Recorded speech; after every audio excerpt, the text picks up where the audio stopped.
Welcome back to a year of Final Fantasy, and we're still in the month of Titan, taking large strides, and today we're going to be wrapping up and talking about Record Keeper, the last big mobile game to cover here on a year of Final Fantasy. And that's actually not true, because I found out at the end of this that I had missed one, but we'll talk about that one a little bit later. So let's go over the basics of Final Fantasy Record Keeper. It was released in September 2014 for Japan and in March 2015 for the rest of the world, near the middle and end of the month, and it was released on both iOS and Android platforms. Final Fantasy Record Keeper is probably the most basic of all the Final Fantasy mobile games, at least all the ones that are still running today, and that's not necessarily a bad thing.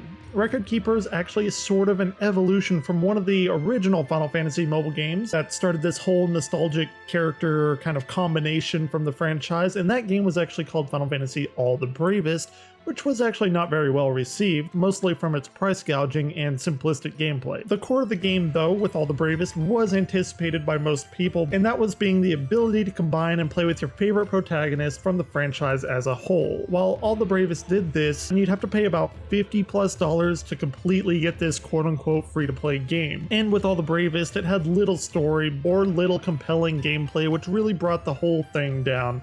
But within the smoldering ashes of this game did lie a great jewel of an idea, and so like the Phoenix in its superb Phoenix Downs, we have the game Record Keeper to rise from the ashes and take this idea in a fresh direction, at least relatively to All the Bravest's first attempt. Here we have the same basic idea though in Record Keeper, which is to gather main characters and cast from the franchise and go through these dungeons and defeat them, gaining particular medals and getting rewards with equipment or other characters and doing it over and over and over again. I mean, it's a mobile game, so they gotta keep you coming back again and again. Now, it sounds like Brave Exvius because it kind of is in that just general sense of the game. However, unlike those, Record Keeper really focuses in on the heritage of the franchise rather than providing any kind of new or original narrative. It presents dungeons and portions of older games and allows you to relive particular moments of a game in the series, which again you could probably figure out because it's called Record Keeper. It's really just referencing the past games. And what's actually pretty interesting is that All the Bravest goes fully in, allowing every character in the battle, and while that looks impressive, it by necessity leaves little in the way of actually controlling the battle in any kind of meaningful way. Here in Record Keeper, we go back to a fairly uncommon system using 5 members a la Final Fantasy IV for the battles.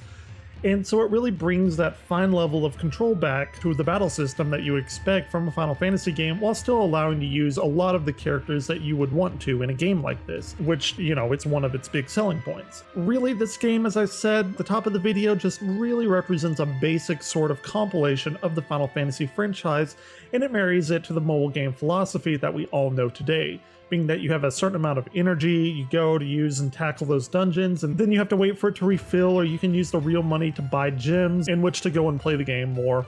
Really, it's your basic run-of-the-mill mobile game experience. The game itself, how it looks, is very bright, it's very colorful as far as the graphics goes, and it uses a lot of pixel art from All of the Bravest, which is kind of why I've been referencing that game. It really is sort of a just modern evolution of that. And the music itself, as you might expect, is pulled from these original games and is of course composed by Nobuo Uematsu himself, save for portions of the game that take from the more recent iterations such as like Final Fantasy XIII or Final Fantasy XV especially. And after all is said and done, the game feels like most of Square's mobile outings.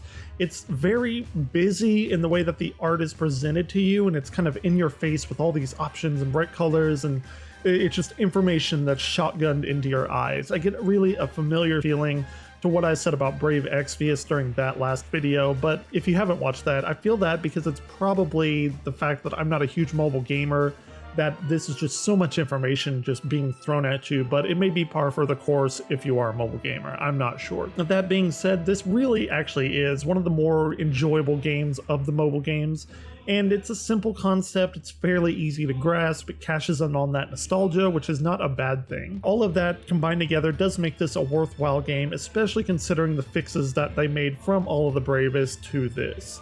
So let me know what you think about Record Keeper, and like I said at the beginning of the video, it turns out that I did misspeak. This is actually not the last of the big games, because that game would be Final Fantasy Mobius, which came out not too long ago at the time of this recording, and it's incredibly different from the 2D pixel sprite-based outings that we've seen up until now. But we'll have to get to that in a future episode, because next time here on A Year of Final Fantasy, we're going to be looking at some of the more biblical summons. Until next time, Crystal Warriors, keep on gaming.